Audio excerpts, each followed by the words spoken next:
Buenos días a todos y bienvenidos a una nueva semana del curso de Historia.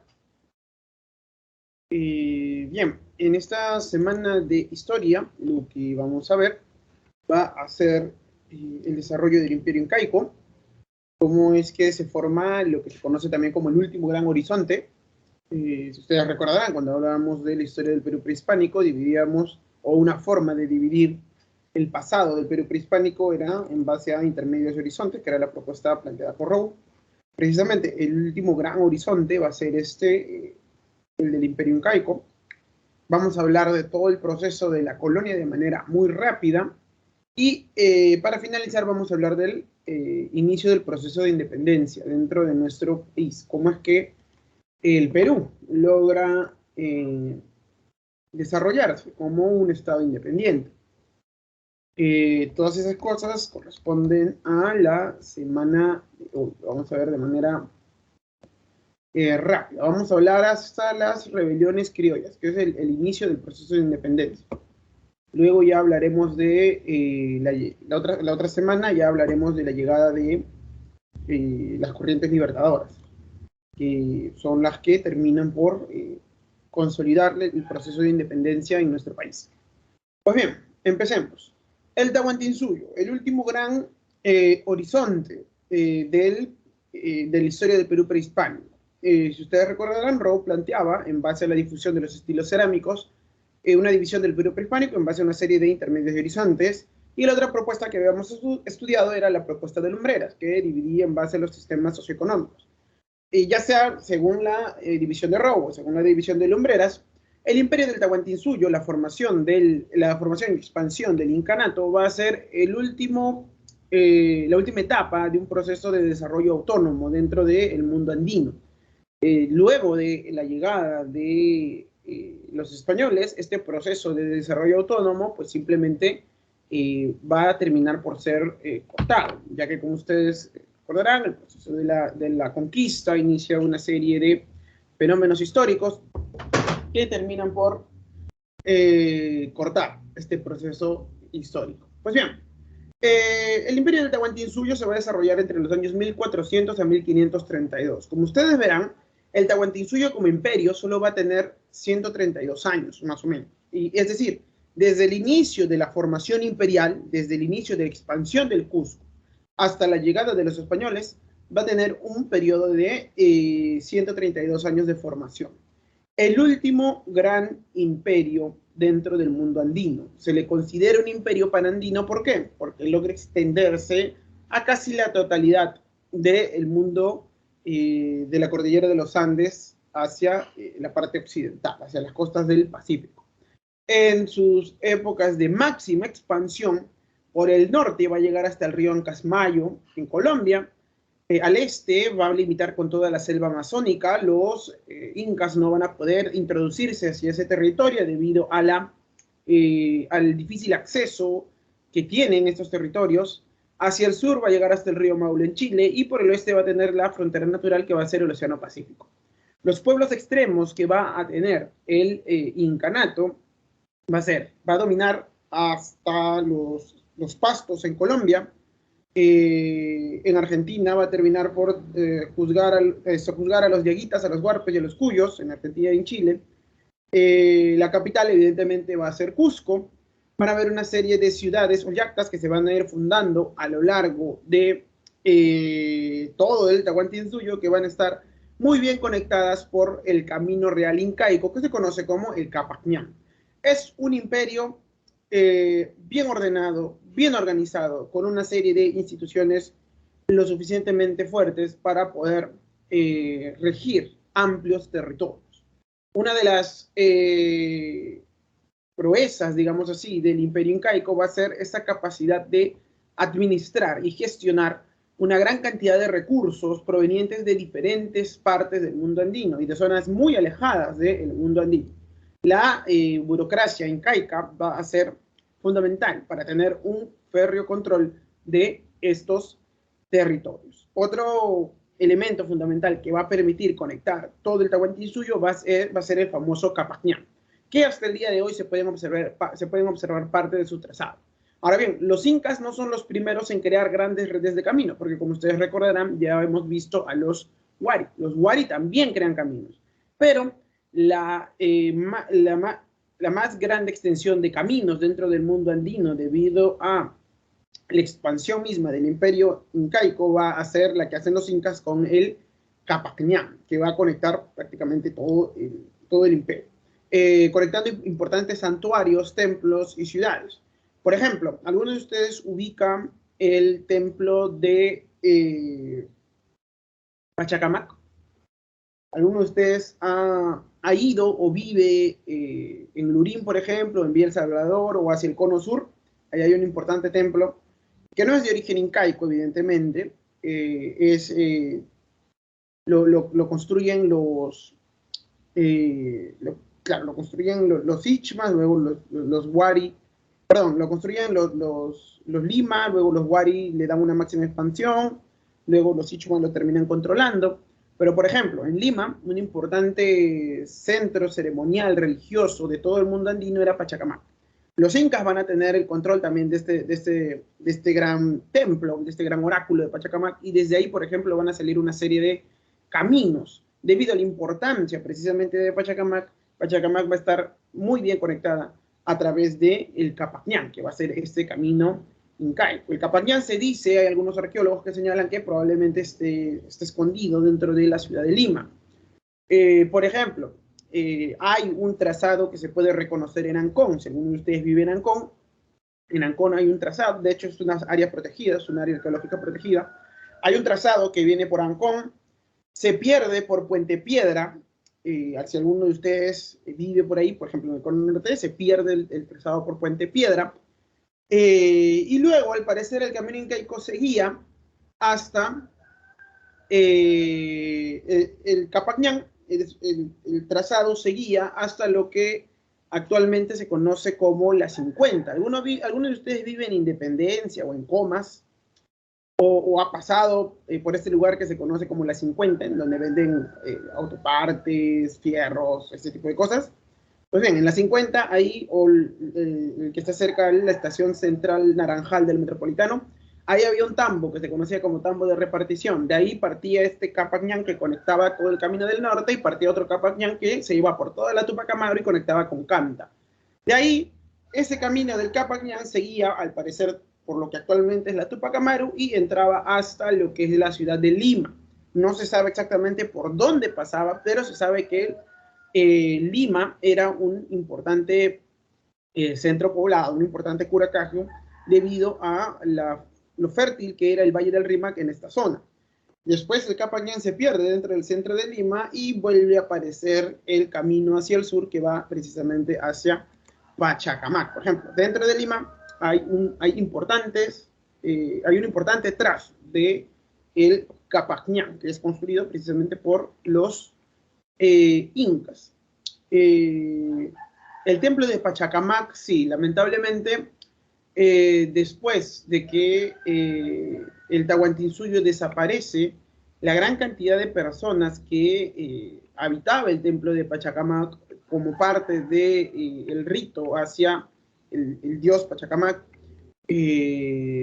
termina por desaparecer. Y de la misma manera, las personas que vivían cerca de los poblados y asentamientos humanos de Lurín, por ejemplo, estamos hablando de poblados de población nativa de Lima, que habitaba el fértil valle de Lurín y que precisamente adoraban a uno de los oráculos más grandes, que era el templo de Pachacamac. Con el colapso demográfico que viene después de la conquista del Tahuantinsuyo, esta población termina por desaparecer. Muy poco tiempo después de la conquista, las visitas y los informes que hacen los españoles señalan que la población, sobre todo nativa de Lima, de la zona sur de Lima, está prácticamente extinta. ¿Por qué? Porque como ustedes sabrán, ya lo vamos a ver cuando hablemos de la conquista, la zona que va a sufrir con mayor fuerza este colapso demográfico dentro del mundo andino es, sin lugar a dudas, la costa. La costa sufre el impacto directo del colapso del mundo andino y sobre todo del colapso demográfico. En la sierra todavía también atraviesan por un problema demográfico grande, los nativos andinos, pero la costa es sin lugar a dudas el que recibe el peor azote de las enfermedades y las guerras que van a tener, que se van a provocar producto de la conquista. Pues bien, la importancia del Capac Yang va a ser esta. Yactas importantes, por ejemplo, el mismo Pachacamac, al costado del templo de Pachacamac, los incas van a construir un gran templo al sol, van a construir una yaguasi, va a ser un importante centro de cruces y de intercambios dentro del Tahuantinsuyo, Pachacamac.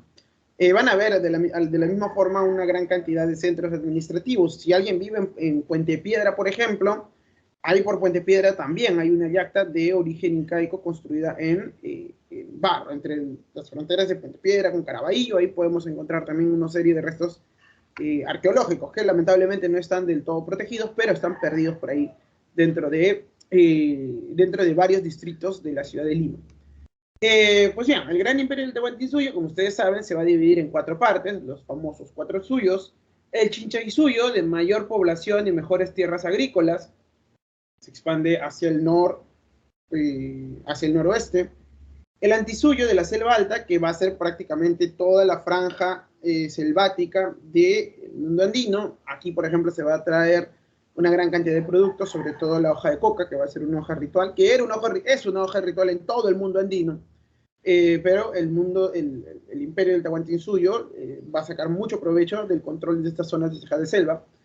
El Collasuyo, la región más extensa y ganadera, como ustedes verán, se expande hacia el sur, prácticamente va a tener partes de Argentina, Bolivia y Chile. Recordarán ustedes que en este territorio se ubicaban los señoríos aymaras, que eran expertos ganaderos altoandinos, que van a caer también bajo el control del Tahuantinsuyo. Y el Contisuyo, que va a ser la región más pequeña, que está ubicado casi en la costa sur de nuestro país y parte del mundo. Estas van a ser entonces los 4 suyos, que van a ser los que van a conformar el imperio del Tahuantinsuyo. Bien, ¿cómo es que el imperio del Tahuantinsuyo se desarrolla? ¿Cómo es que los incas inician su proceso de expansión? Pues bien, durante la fase anterior, es decir, durante el intermedio tardío o la fase de estados regionales, los incas eran uno de tantos otros grupos humanos que se habían asentado en los fértiles valles del Cusco.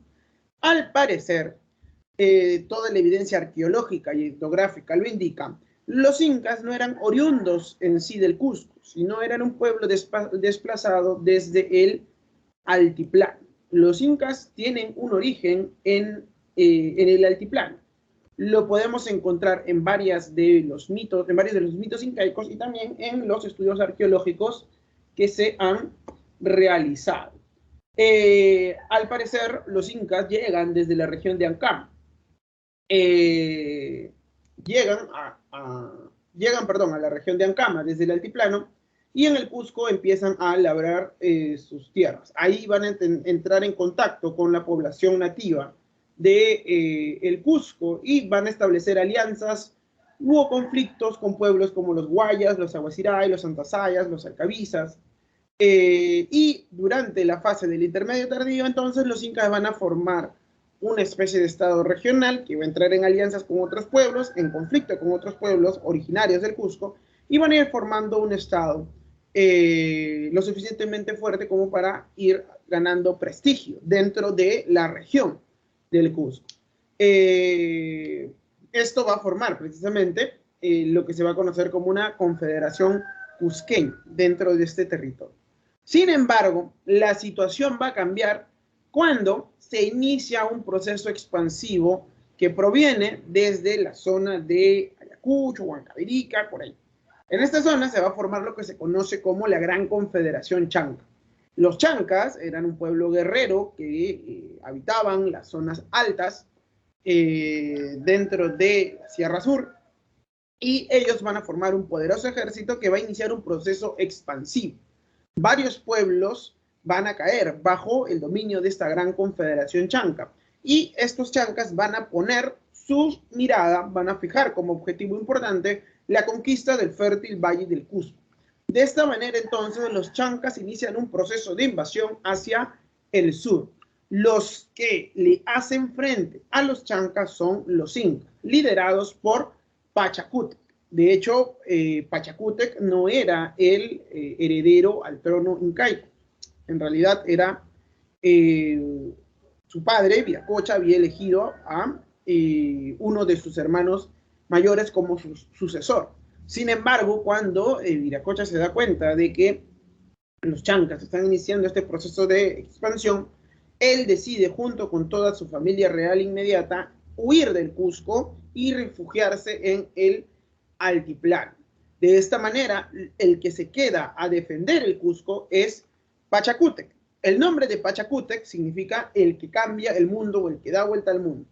La tradición mítica señala que en algún momento Pachacútec le pide a su padre el Sol que por favor lo ayude a defenderse de esta invasión chanca.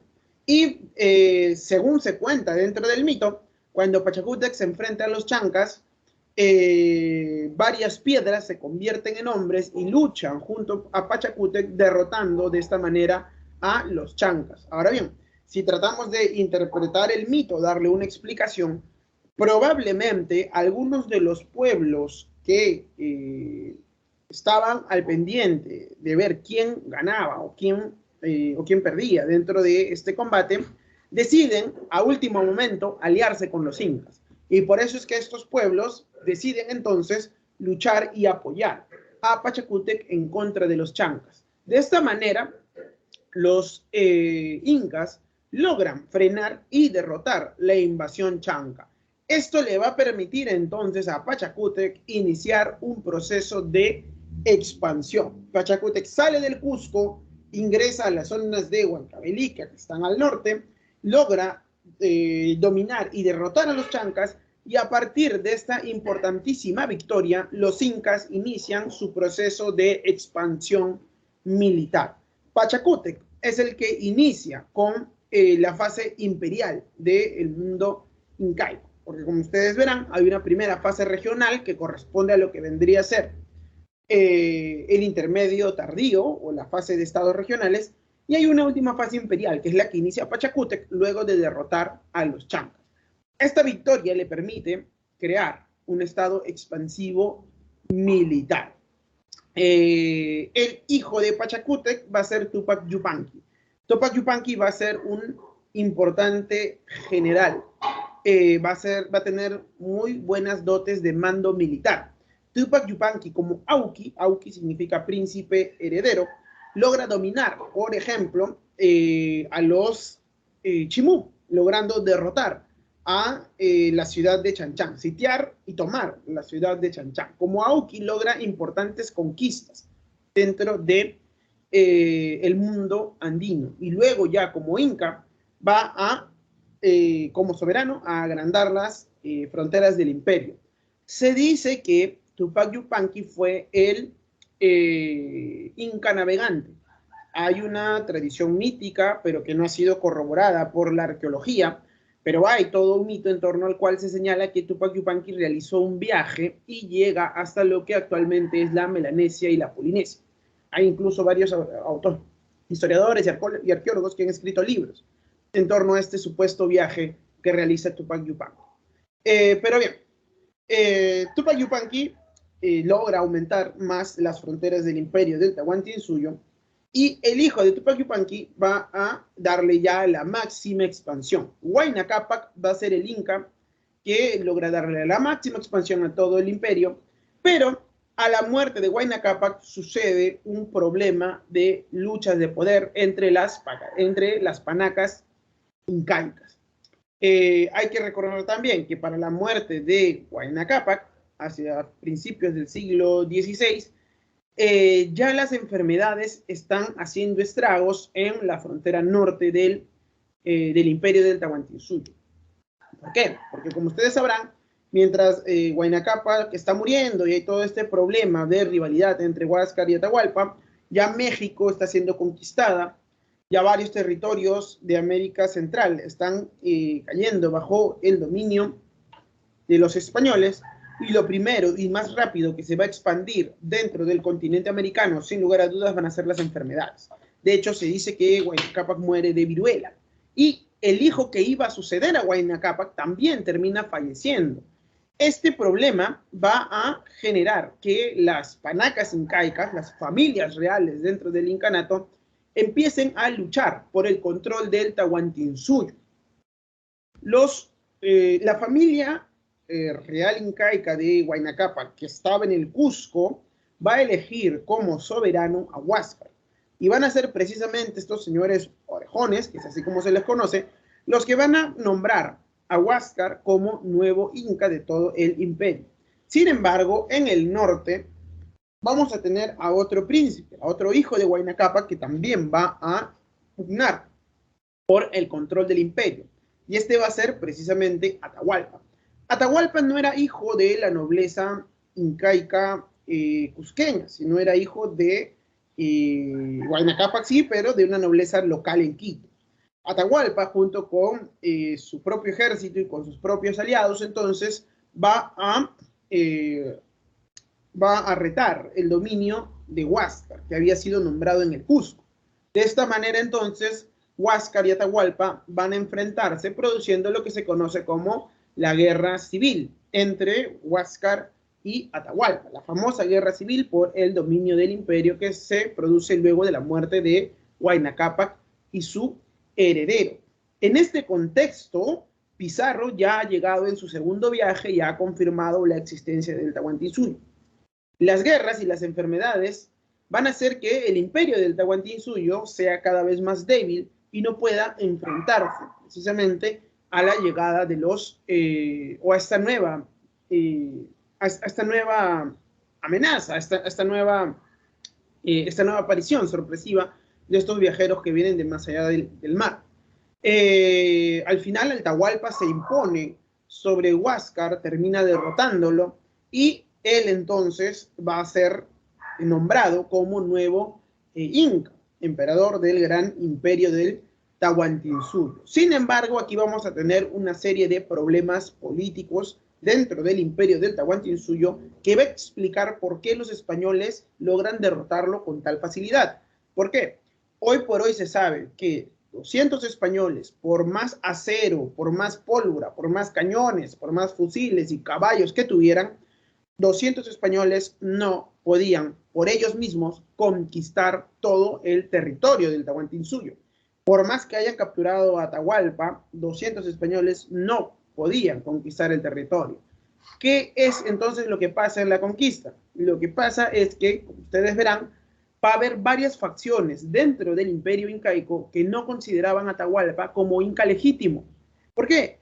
Porque, como verán, se había impuesto a su hermano de manera violenta y hay varias panacas incaicas que vieron, incluso dentro del mundo incaico, que vieron en la llegada de los españoles la oportunidad para desligarse del control de Atahualpa. De la misma manera, van a haber ya no panacas incaicas, sino pueblos sometidos de manera reciente por los incas, Cañaris, por ejemplo, estamos hablando de otros pueblos que ya habían sido sometidos, pero guardaban un gran resentimiento contra el mundo incaico debido a la conquista, como los huancas, por ejemplo, chachapoyas, por ejemplo, que van a ver en la llegada de los españoles la oportunidad también, ya no para desligarse del control solo de Atahualpa, sino del control incaico. Por eso es que se explica que varios nativos, así como se les conoce, auxiliares indígenas, que no son otra cosa que nativos indígenas del mundo andino, deciden apoyar a los españoles en sus consecuentes guerras de las que vamos a hablar hoy también. Y esta combinación va a hacer que los españoles, muy bien entrenados en lo que se conoce como dividir y conquistar, logren conquistar todo el territorio. Lo vamos a hablar con un poco más de detalle más adelante, pero esta guerra civil entre Huáscar y Atahualpa va a ahondar los problemas políticos que hay dentro del imperio y esto va a facilitar a los conquistadores, va a facilitar la conquista por parte de Pizarro y sus huestes. Pues bien, como ustedes saben, en 1532 se produce la conquista, se produce la captura de Atahualpa y con esto se pone fin al gran imperio del Tahuantinsuyo. En el aspecto político, el imperio incaico va a estar dividido de la siguiente manera. Vamos a tener al Zapac Inca, que va a ser la máxima autoridad dentro del imperio del Tahuantinsuyo, y el heredero, el Auqui, que es así como se le va a conocer, el príncipe heredero. El Tucuiricuy va a ser el fiscalizador. Va a venir después del Tucuiricuy el Aposuyo, que va a ser el que dirige un suyo. El Tocricuc o Apunchic, que va a ser el que gobierna una región. Y por último vamos a tener a los curacas, que van a ser los que gobiernan regiones locales. Estamos hablando de los que gobiernan los ayllus. Cada ayllu, recordarán, tenía un jefe o curaca. Vamos a tener otros funcionarios, como por ejemplo el Quipu Camayo, que va a ser el especialista en el manejo de los quipus. Su función era manejar la contabilidad. El Capac Ñanto Cricuk, que era el encargado de la construcción y el mantenimiento de los caminos incaico. Y el Colca Camayo, que es el encargado de administrar y regir el depósito, o los depósitos o colcas. El Tucuiricuy, por ejemplo, era el inspector que recorría todo el territorio para vigilar el correcto funcionamiento del imperio. Tenía también autoridad para poder resolver conflictos. De ahí viene ese nombre que ustedes mismos han señalado. Este nombre que ustedes llaman, el que todo lo oye, el que todo lo ve, básicamente era un visitador imperial. Pues bien, estos van a ser entonces los principales cargos políticos que van a haber dentro de el imperio del Tahuantinsuyo, funcionarios y demás. Pues bien, dentro de la sociedad incaica vamos a tener en la cúspide de la pirámide social a las panacas incaicas. Las panacas incaicas van a ser las familias de los incas y sus descendientes. Recuerden que el inca era considerado como hijo del sol, prácticamente era considerada una divinidad. Y precisamente los familiares de los incas van a ser los que luego van a formar las famosas panacas incaicas. Luego vamos a tener una nobleza de privilegio. La nobleza de privilegio va a estar conformada por todas aquellas personas que no forman parte de las panacas incaicas, pero que debido a sus servicios imperiales han logrado acceder a esta condición de nobleza. La nobleza provincial van a formarla los curacas subordinados al imperio del Tahuantinsuyo. Recordarán ustedes que cuando los incas realizaban un proceso de expansión, había varias formas de realizarlo. Una forma era la forma pacífica, anexar el territorio y someter a los curacas locales, y la otra ya era la forma abiertamente violenta.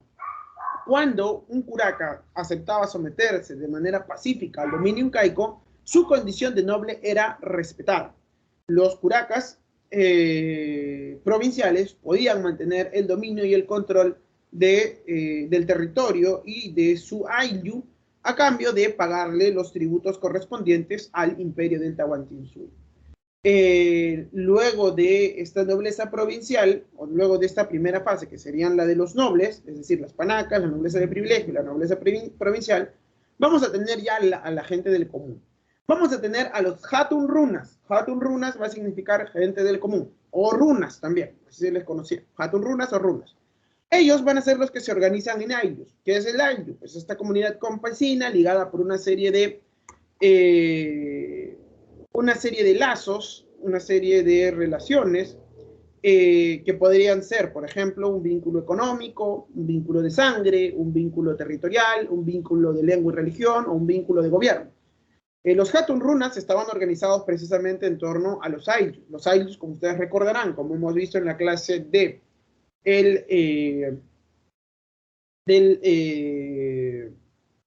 cuando hablábamos de Caral, por ejemplo, es esta fase de lo que Rowe vaya a denominar como el formativo. Pues bien, el ayllu va a ser la base importante va a ser la base importante de la familia dentro del mundo andino. Los Hatun Runas se organizaban dentro de este ayllu.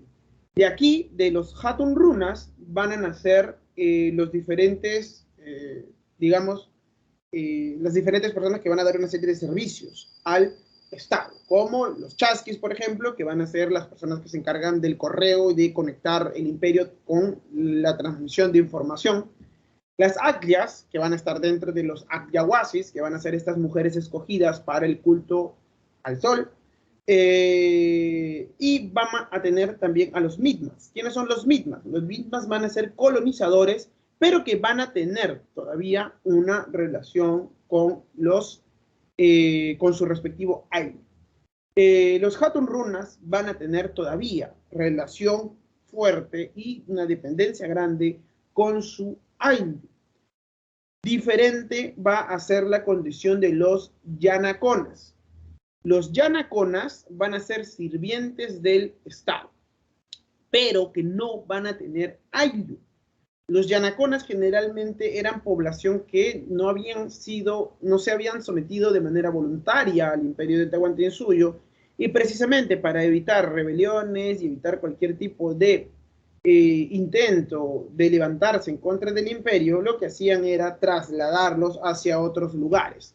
Pero a diferencia de los Mitmas, que también eran colonizadores trasladados a otros lugares, estos Yanaconas eran dispersados y generalmente no tenían Ayllu. Mejor dicho, estos no tenían Ayllu, los Yanaconas.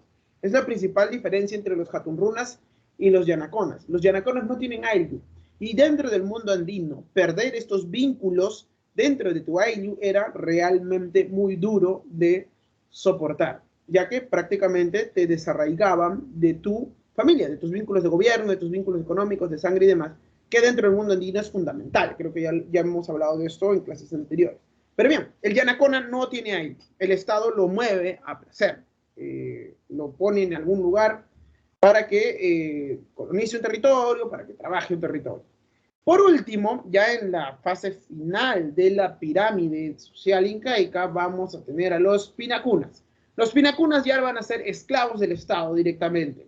Estos pinacunas van a trabajar, van a ser enviados a la zona de la ceja de selva.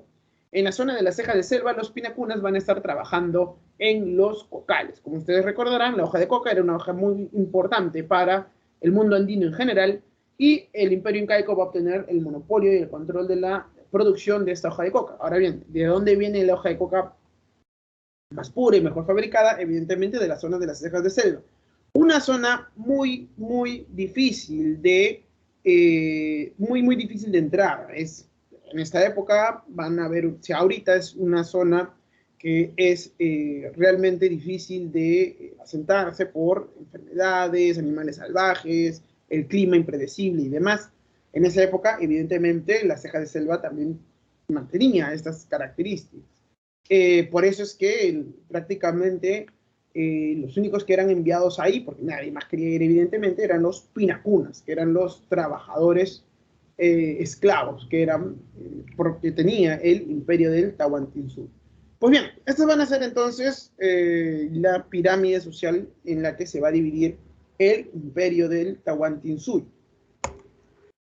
Pues bien, dentro de la economía incaica vamos a tener dos principios rectores que van a ser fundamentales para entender la organización del imperio. Muchas de las crónicas de los españoles que van a hablar sobre el imperio incaico van a señalar que durante el imperio incaico no había grandes hambrunas, o no hubo grandes hambrunas. Esto se va a desarrollar gracias a que varios de los etnohistoriadores y arqueólogos van a señalar que van a ser dos principios que van a ser fundamentales para poder organizar la distribución de recursos dentro del imperio y así evitar que se produzcan grandes problemas como escasez de alimentos o hambrunas y todo lo que va a conllevar estos problemas. Primero vamos a tener un principio rector que se va a conocer como reciprocidad. La reciprocidad va a ser este principio rector de ayuda mutua dentro del imperio incaico. Va a haber de dos tipos, la simétrica y la asimétrica. Cuando hablamos de reciprocidad simétrica, estamos hablando de un apoyo en diferentes actividades económicas o actividades para el mantenimiento, construcción de algún tipo de infraestructura o cuidado del ganado, de los hijos, actividades que van a desarrollarse entre miembros del mismo nivel social. una serie de contraprestación de favores bajo las mismas condiciones. Estamos hablando de, por ejemplo, que si en el imperio del Tahuantinsuyo yo quería construir una casa, le pedí ayuda precisamente a los miembros de mi Ayllu para que ellos me ayuden a construir la casa. Luego, evidentemente, cuando alguien de algún miembro de mi Ayllu quería construir también su propia casa, evidentemente yo que había recibido la ayuda prestada, le voy a ayudar precisamente a construir también su casa. Lo mismo en el cuidado de ganado, cuidado de los hijos, siembra y cosechas y demás. De esta manera la fuerza laboral se distribuía en torno a este principio, una serie de contraprestación de favores. Esto quiere decir la reciprocidad simétrica, recuerden, entre miembros del mismo nivel social. La reciprocidad asimétrica se va a desarrollar por el intercambio de bienes y servicios en donde hay una persona noble y otra persona del pueblo. Acá en la reciprocidad asimétrica sí hay una diferencia social marcada entre la nobleza y la gente del pueblo. Una serie de servicios, por ejemplo, servicios sacerdotales, por ejemplo, o servicios para la dirección de la construcción de cierta infraestructura importante. Esto va a ser la reciprocidad asimétrica. Recuerden, la reciprocidad asimétrica es entre nobleza y pueblo, es decir, en la asimétrica hay diferenciación social. En la simétrica no, en la simétrica son entre miembros de el mismo nivel social. Esto en torno a la reciprocidad. El otro principio rector socioeconómico que va a permitirle darle cierto éxito al imperio del Tahuantinsuyo va a ser el de la redistribución.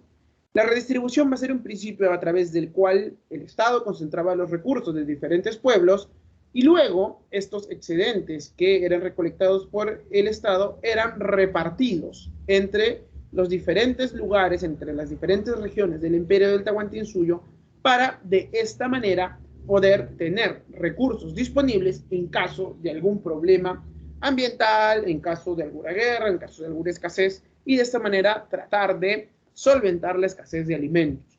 A lo largo del imperio del Tahuantinsuyo, para este fin, se van a crear una serie de depósitos o tambos, de viene el nombre tambo de la tienda. Bueno, una serie de depósitos que se distribuyeron a lo largo de todo el imperio del Tahuantinsuyo. Esta idea fue tan brillante que incluso los virreyes que van a gobernar ya el virreinato peruano, siendo más exacto, el virrey Toledo, va a recomendar que se sigan utilizando y se sigan practicando este tipo de medidas para evitar precisamente la falta de alimentos dentro del virreinato peruano. ¿Por qué? Porque el virrey Toledo había visto que esta práctica de almacenar alimentos para luego distribuirlas en caso de alguna necesidad imperante funcionaba y evitaba de esta manera que la población muriera o sufra de algún tipo de problemas por desabastecimiento. Colcas, tambos van a ser precisamente estos lugares. Bien, estos dos principios rectores van a ser fundamentales. La reciprocidad y la redistribución va a ser lo que le va a permitir al Estado incaico poder tener un nivel de éxito dentro de su historia como imperio. Dentro de las actividades económicas vamos a tener la ganadería, básicamente camélidos altoandinos, que van a ser utilizados tanto como alimento, como lana y como transporte. Estamos hablando evidentemente de los camélidos clásicos del mundo andino, estamos hablando de llamas y alpacas. Por otro lado, vamos a tener la textilería, que va a ser importante para el uso familiar o estatal. Dentro de los yaguasis, por ejemplo, se producía una gran cantidad de tela dirigida precisamente a la nobleza incaica, sacerdotes, incluso los mismos incas, dentro de los yaguasis, en donde estaban las mujeres escogidas. Otra actividad importante va a ser la agricultura. La agricultura va a ser la principal actividad económica que van a tener los incas. Como ya hemos visto a lo largo de todo este breve repaso de la historia del mundo andino, la principal preocupación del hombre andino no es tanto el oro y la plata, sino la principal preocupación del mundo andino es tratar de sacarle el mayor provecho a las zonas productivas. ¿Debido a qué? Debido a que, como ustedes sabrán, en el mundo andino no hay mucho espacio de tierra para poder producir. O sea, no hay espacio de tierra de manera natural para poder producir. Por eso es que dentro del mundo andino se crean grandes cosas como los andenes, que son una aporte cultural de los wari que los incas van a seguir utilizando. ¿Y qué son los andenes? Pues básicamente no son otra cosa que crear plataformas en los cerros para poder cultivar. Esos son los andenes.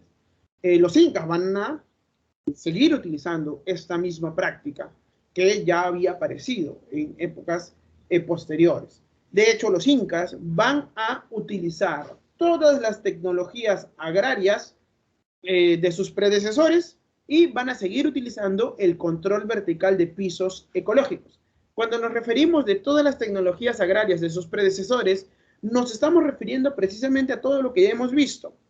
Galerías filtrantes de los Nazca, por ejemplo, van a seguir utilizando los mismos canales creados desde el intermedio temprano, los canales de los Moche, que luego son utilizados por los Icán y luego son utilizados por los Chimuya. Los incas van a seguir utilizando los mismos canales y les van a seguir dando mantenimiento a estos canales para el regadío de estas importantes zonas productivas.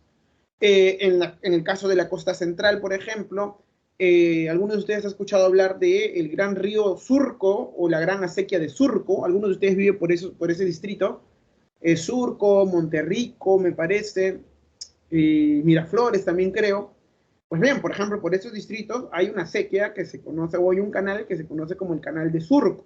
En la actualidad es un canal chiquito, pero ese canal en realidad es un canal de la época de los Wari, que va a ser el gran río Surco, que era un canal inmenso que regaba toda esa zona y hacía que todo ese lugar sea un importante valle productivo. Con aguas del río Rímac se había logrado regar todo ese territorio.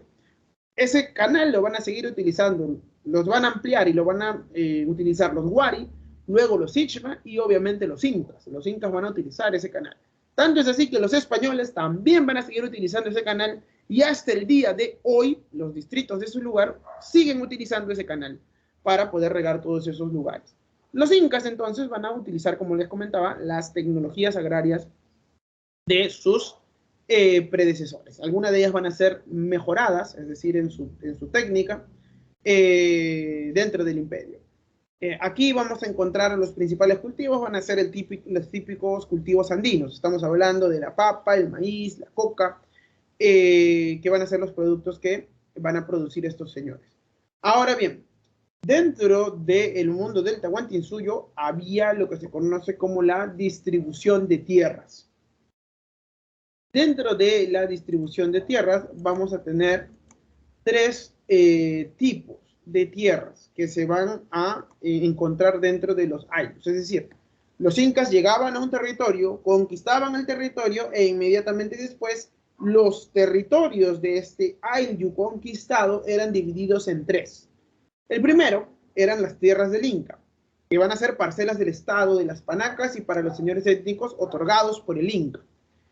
Después vamos a tener a las tierras del pueblo, que pueden ser sapsis o tierras comunales, o pueden ser topos entregados a los Huatun Runas. Es decir, había un territorio colectivo en donde el ayllu trabajaba dentro de toda esta tierra, o había también territorios que eran dados a una familia, a una persona en específico para que ésta trabaje y pudiera mantenerse o pudiera obtener el sustento diario. Las tierras del pueblo servían precisamente para que el pueblo pudiera sobrevivir, pudiera subsistir.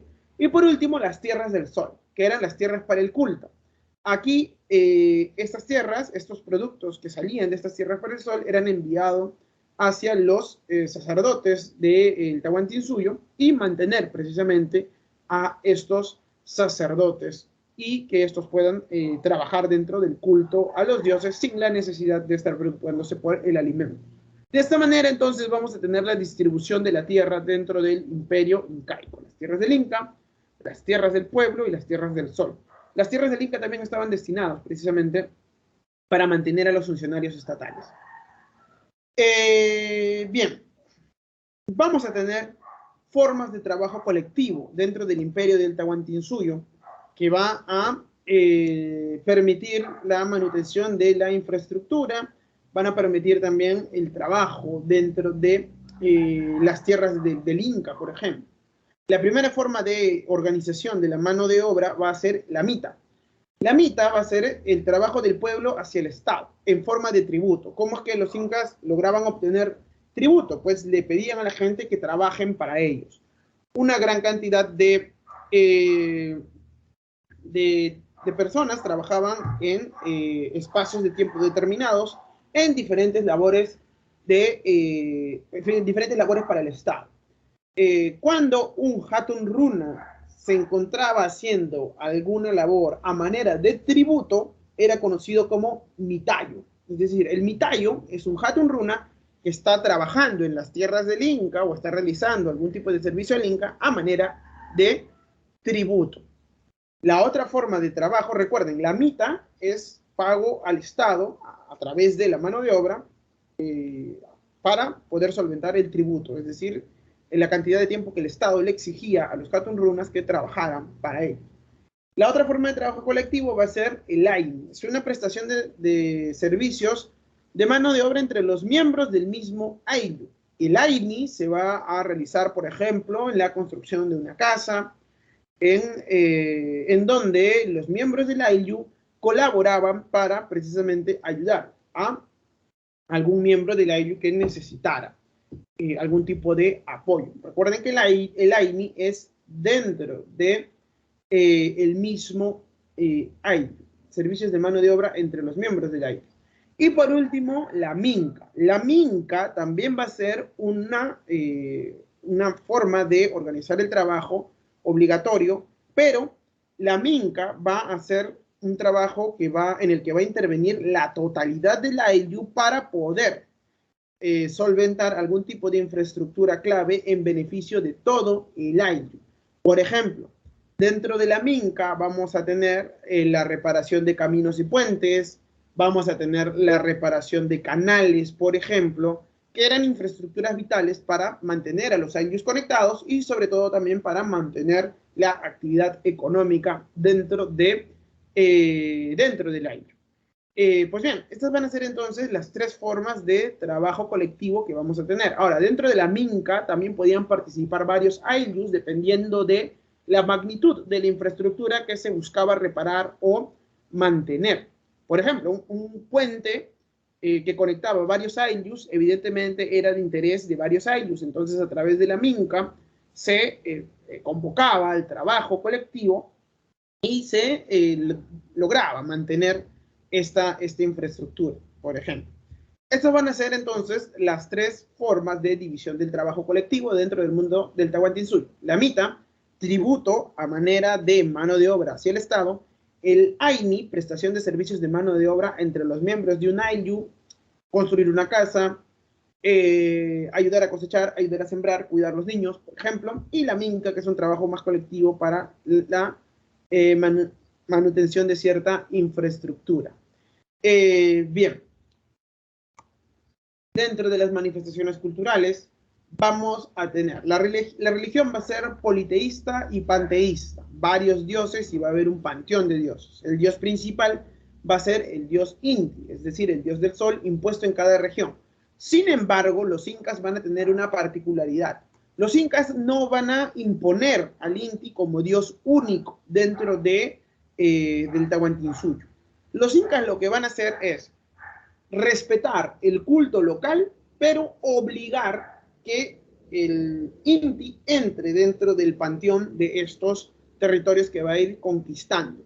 Por ejemplo, cuando los incas se imponen sobre la zona de la costa central en el templo de Pachacamac, los incas van a rendirle culto y veneración al oráculo de Pachacamac y al dios de Pachacamac.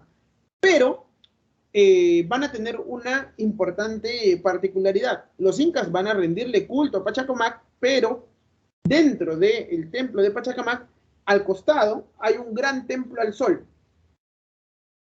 ¿Qué quiere decir esto? Que los incas respetaban a Pachacamac, pero para los incas, Inti era muy superior a Pachacamac. Y por eso es que cuando ustedes van al templo de Pachacamac o al sitio arqueológico de Pachacamac, si es que han ido, y si no han ido, los invito a ir porque está maravilloso, está genial, y está el Museo del Sitio de Pachacamac, y se puede apreciar también la fase de ocupación inca. Dentro del templo de Pachacamac van a haber dos templos, o mejor dicho, dentro del sitio arqueológico de Pachacamac van a haber dos templos. El templo a Pachacamac, que es pequeño, y al costado un colosal templo hecho en adobe, que es el templo al sol. ¿Qué quiere decir qué cosa? Que los incas respetaban el culto a Pachacamac de toda la zona de la costa central, pero para ellos Inti era muy superior y por eso debían colocar en el mismo sitio un gran templo mucho más grande y mucho más imponente hacia el dios Inti. Esta era la forma en la que los incas imponían, digamos, la religión del Inti hacia el sol, el culto hacia el sol. Pero es importante señalar que no castigaban o no perseguían el culto de dioses locales. Es más, los incas van a asimilar el culto de los dioses locales dentro de su propio panteón de dioses, como quien dice por si acasito. Los van a tener también dentro de sus cultos. La arquitectura monumental, simétrica, megalítica, varios grandes bloques de piedras, Sacsayhuamán es un ejemplo de esto, poligonal, piedras talladas y superpuestas. Vamos a encontrar a Coricancha, Ollantaytambo, y sin lugar a dudas Machu Picchu va a ser un ejemplo del gran conocimiento que van a tener los arquitectos del mundo incaico.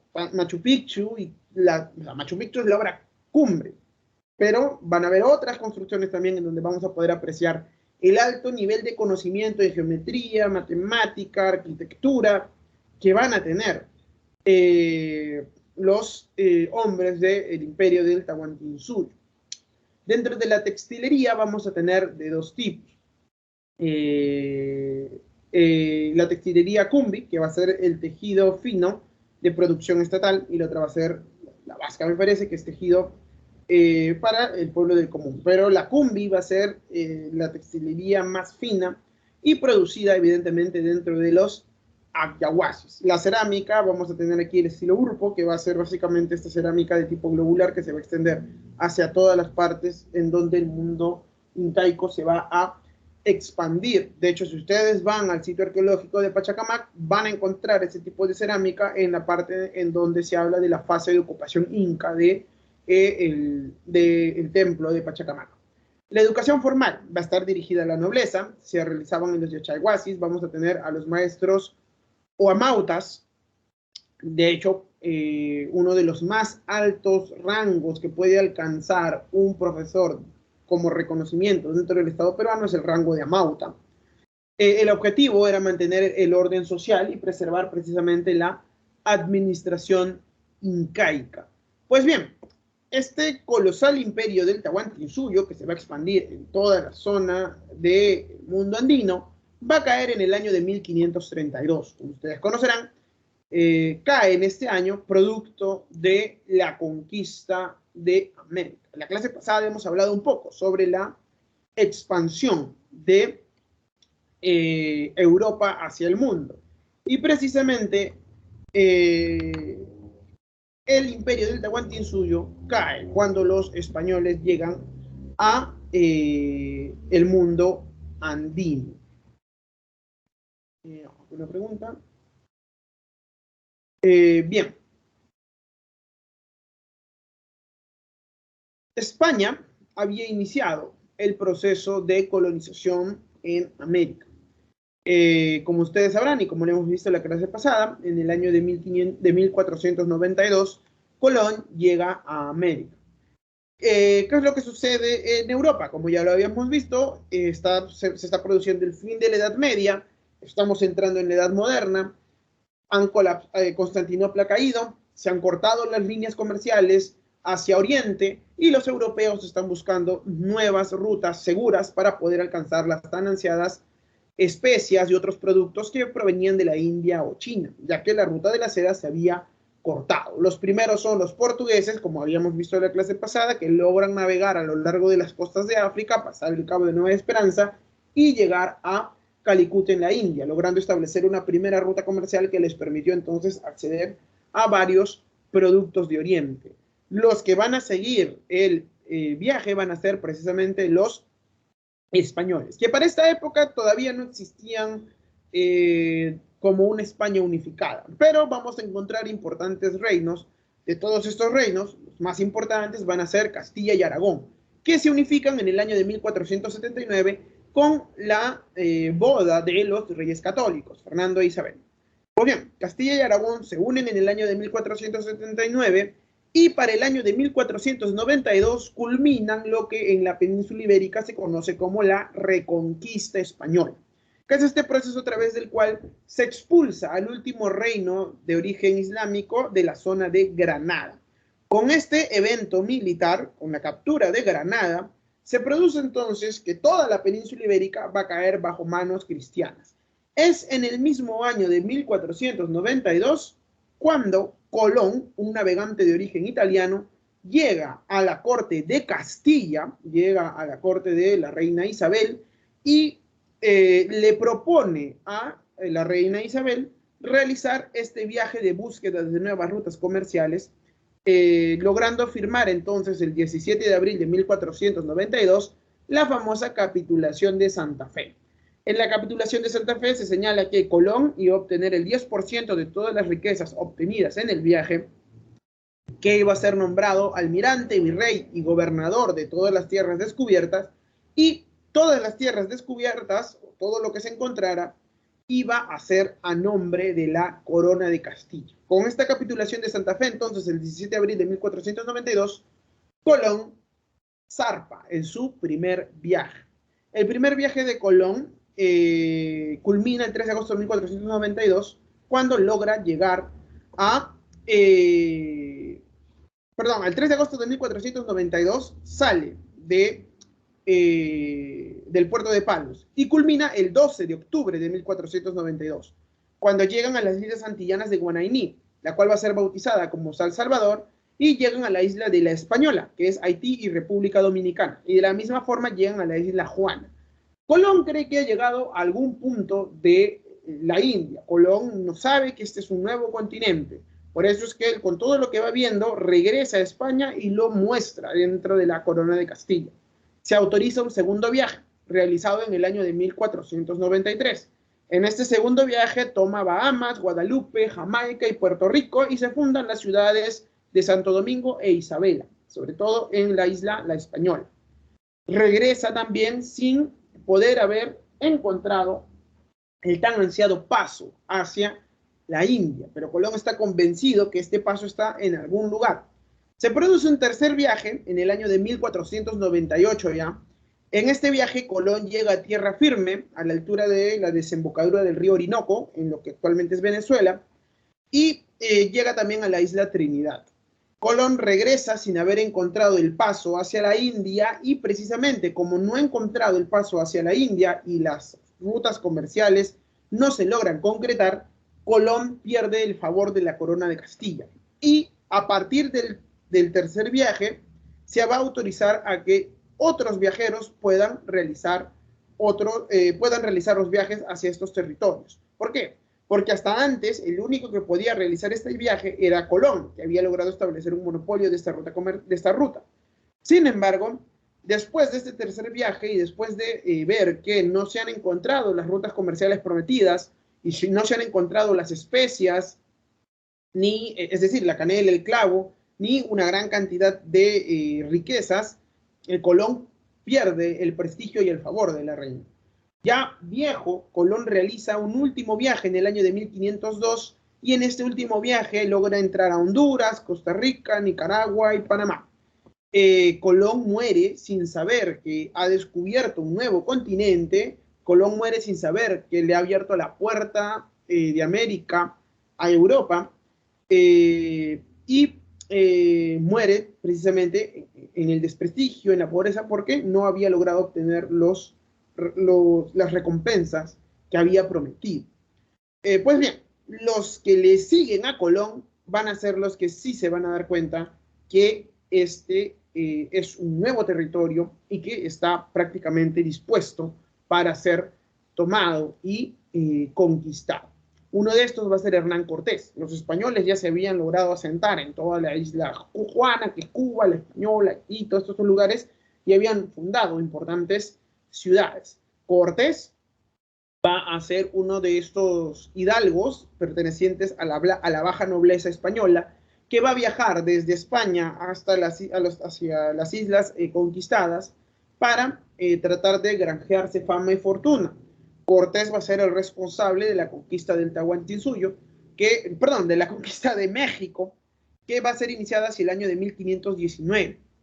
Entre los años 1519 a 1521 vamos a tener ya el total sometimiento de la ciudad de Tenochtitlán y del Gran Imperio Mexica. Cortés, ¿qué es lo que va a utilizar? Pues las mismas tácticas que luego Pizarro utilizará. Cortés se va a dar rápidamente cuenta que hay una gran cantidad de población nativa dentro de la península, dentro de Mesoamérica, que no está del todo contento con el Imperio Mexica, y precisamente Cortés va a utilizar estas características para poder dividir a las personas dentro del interior del Imperio Mexica y poder de esta manera entonces crear un gran conflicto que va a terminar con la conquista de Tenochtitlán en el año de 1521, cuando los españoles, junto con una gran cantidad de auxiliares indígenas, logran derrotar al Imperio Mexica y consolidarse en este territorio. Es cierto que la mayoría de estos conquistadores, como muchos señalan, eran iletrados. Muchos de ellos no sabían leer ni escribir, pero hay que ponerlos dentro de su contexto.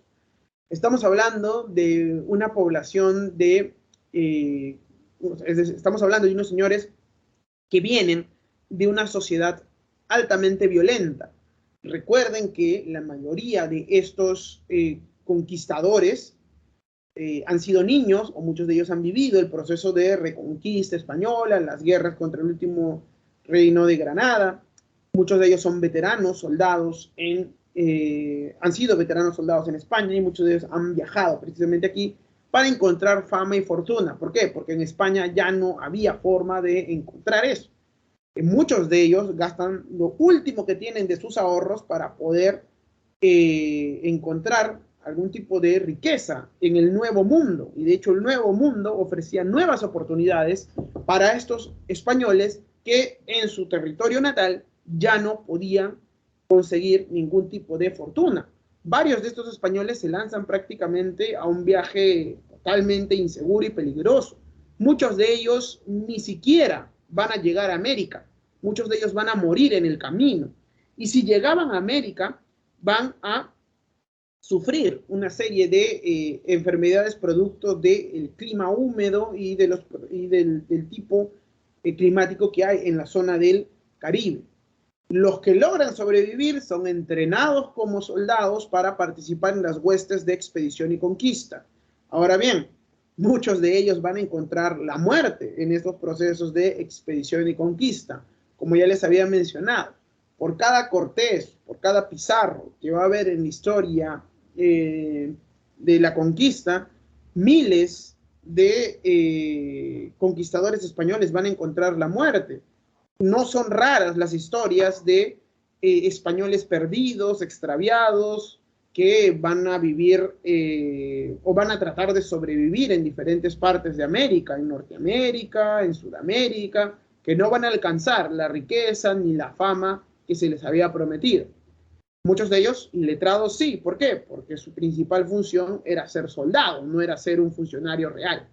Ahora bien, muchos van a venir, van a saber hablar, leer y escribir en español, y estos señores van a ser fundamentales, porque estos señores que saben escribir y leer van a ser los que luego van a escribir las famosas crónicas de la conquista, y que nos van a dejar una gran cantidad de información para poder reconstruir nuestro pasado del mundo prehispánico. Todo lo que hemos visto anteriormente, o sea, cómo es que sabemos nosotros de la guerra de los chancas, de la organización del imperio, cómo es que sabemos de la fase del intermedio tardío sobre todo, pues gracias a los cronistas españoles. Una gran cantidad de información la recopilaron los cronistas españoles. Como les decía, hay que ponerlos dentro de su contexto. A estos conquistadores españoles que durante mucho tiempo a nosotros nos los han vendido como si fueran lo peor que le pudo haber pasado al país. Hay que ponerlo en su contexto y hay que ser justos también con estos señores, ya que para mal o para bien, nosotros, nuestro país, desciende de una combinación entre estos conquistadores, estos primeros conquistadores y la población nativa local. Estos señores conquistadores eran infatigables, temerarios y valientes, pero también eran crueles, ambiciosos y violentos, que son precisamente una combinación de virtudes y defectos propias de la época, en una época en donde una gran cantidad de españoles europeos, de españoles, están llegando aquí tratando de encontrar una mejor vida que no podían obtenerla en su localidad natal. Lamentablemente, y esto no los exculpa, lamentablemente su llegada ocasionó, ellos son responsables directos de un gran debacle, de una gran debacle demográfica dentro de América, producto de estos procesos de conquista. Todo lo que he dicho no exculpa, no quita la culpa de que la llegada de España a América causó la muerte de millones de personas dentro de esta parte del mundo. Pues bien, uno de estos conquistadores va a ser el famosísimo Francisco Pizarro. Pizarro va a ser un veterano de las guerras de conquista en América.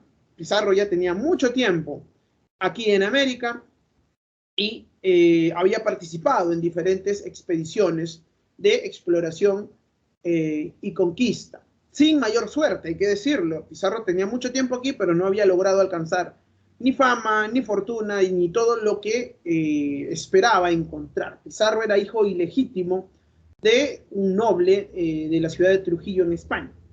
Pues bien, Pizarro va a escuchar y va a empezar a tomar conocimiento de una serie de historias sobre un gran imperio ubicado hacia el sur.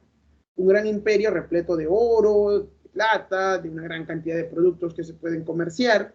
Y Pizarro va a entonces a juntarse con Diego de Almagro y ambos van a empezar a formar un plan precisamente para tratar de encontrar este gran imperio y granjearse la fama y la riqueza que la mayoría de los españoles había venido a obtener, producto de este proceso de conquista. Como todo, para poder realizar un viaje de tal envergadura se necesitaba, ¿qué cosa? Dinero.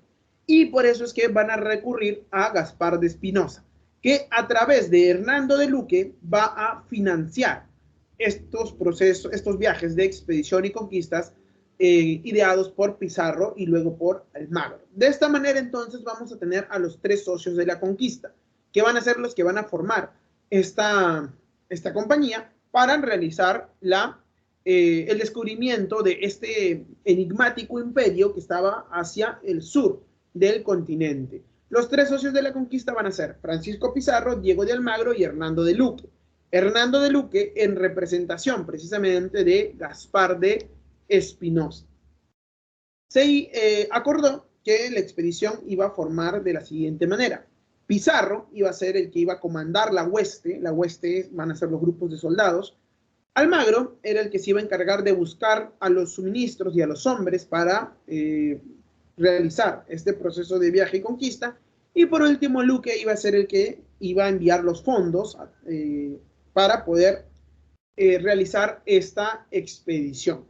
Con esta compañía ya formada, se va a realizar el primer viaje de Pizarro, que va a partir desde Panamá en el año de 1524.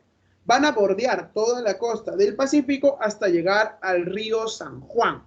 Y luego, al no tener ningún tipo de noticia ni algún tipo de evidencia de la existencia de este gran imperio, van a volver hacia Panamá. Aquí vamos a tener dos incidentes. Por un lado, el puerto de Hambre y por otro lado, el de Pueblo Quemado. ¿Qué es lo que sucede? En el primer viaje, el primero en salir es Pizarro, al bordo del barco Santiago. Pizarro parte y el objetivo o el plan era que Pizarro llegara hasta la desembocadura precisamente del río San Juan y ahí iba a esperar a Almagro, que iba a venir con provisiones para continuar el viaje hacia el sur. En el viaje, rápidamente Pizarro se queda sin provisiones, sin agua y sin comida. Por eso es que Pizarro tiene que llegar a un lugar en donde ese lugar se va a bautizar como Puerto de Hambre.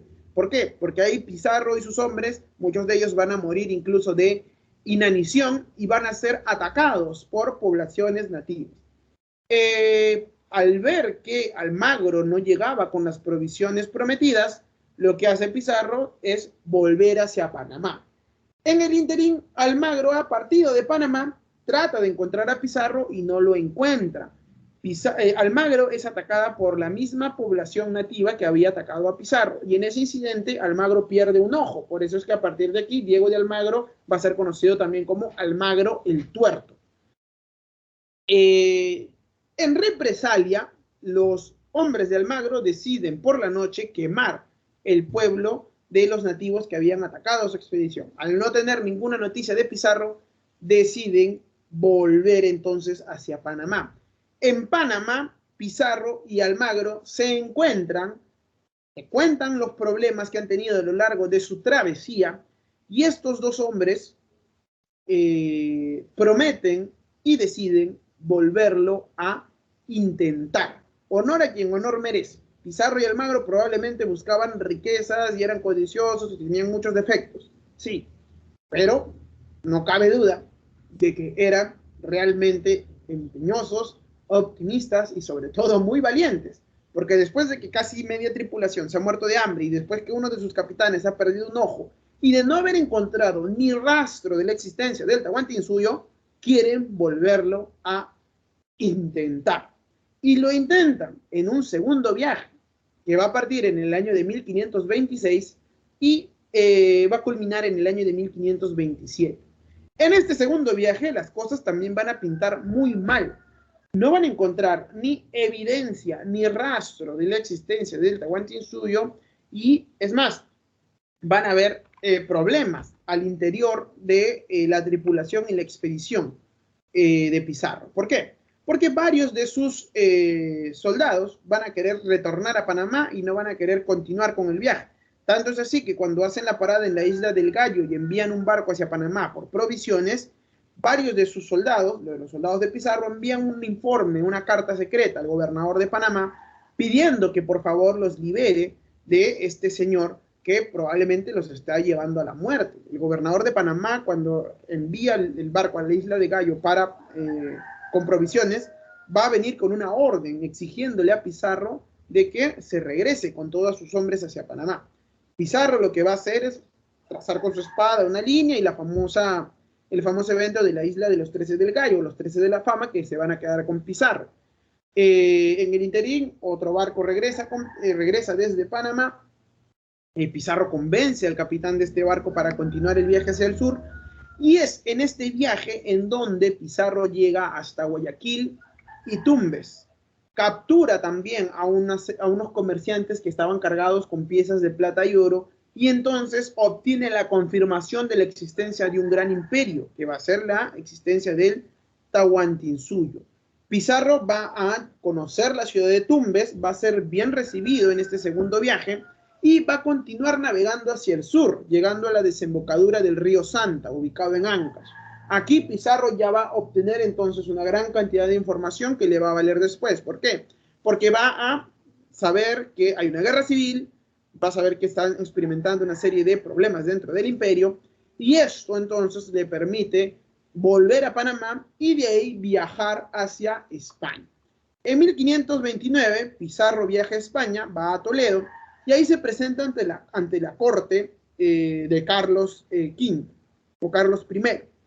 Le va a contar todo lo que ha visto y le va a pedir recién aquí autorización a la corona para conquistar todo este territorio.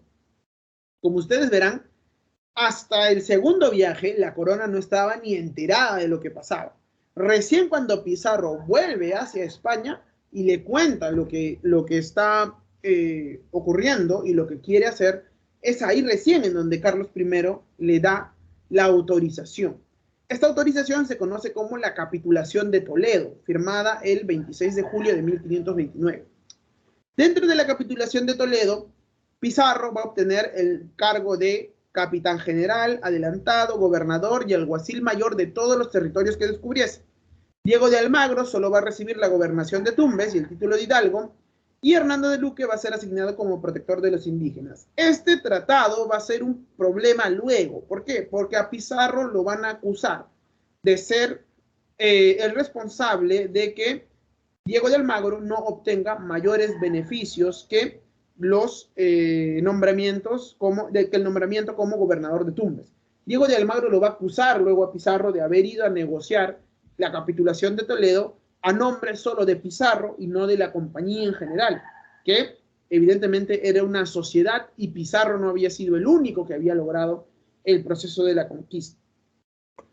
Pues bien, sin embargo, Pizarro, luego de pasar por su Trujillo natal y llevarse a sus dos hermanos con él y a una serie de paisanos, regresa hacia América y parte en 1531 hacia el Tahuantinsuyo. Regresa a Panamá y de Panamá en 1531 regresa al Tahuantinsuyo con 200 hombres. Ya cuando llega a la ciudad de Tumbes, ahí se va a enterar de que Atahualpa ha ganado la guerra civil, va a ser recibido con mucha hostilidad. En el segundo viaje es recibido con mucha amabilidad. En el tercero, sin embargo, se produce un recibimiento muy hostil. Va a desembarcar en Tumbes, se dirige a las orillas del río Chira y allí funda la primera ciudad española en el mundo andino, que va a ser San Miguel de Piura. Aquí va a recibir emisarios provenientes de el emperador Atahualpa y va a recibir la invitación de que vayan hacia Cajamarca. El 16 de noviembre de 1532 los españoles van a capturar a Atahualpa en lo que se conoce como la celada de Cajamarca.